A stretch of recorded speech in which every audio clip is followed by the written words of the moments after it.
amdine soria ipapo zindenge zaita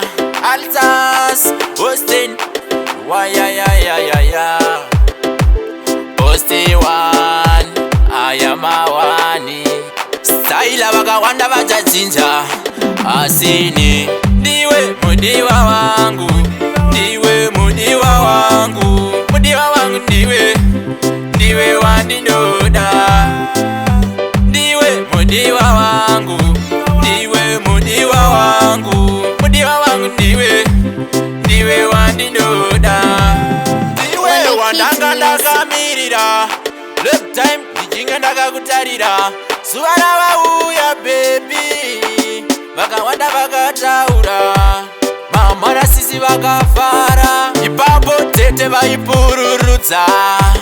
apo mumba vachitoratidza magoti vauya vachipururudza mudiwa wangu, ndiwe mudiwa wangu, mudiwa wangu ndiwe wandinoda, ndiwe mudiwa wangu, ndiwe mudiwa wangu, mudiwa wangu ndiwe wandinoda.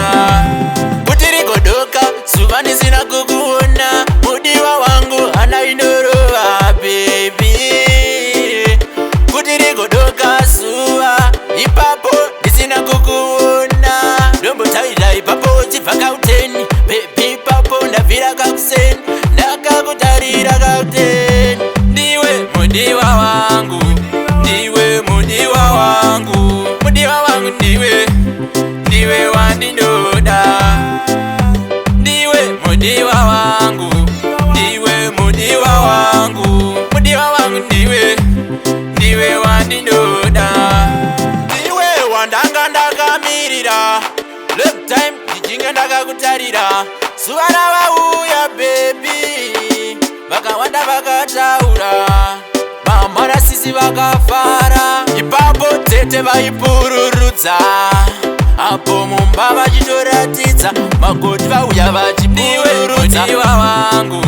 ndiwe mudiwa wangu, mudiwa wangu ndiwe wandinoda,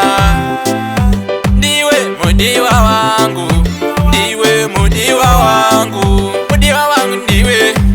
ndiwe wandinoda. Oni Kid Music.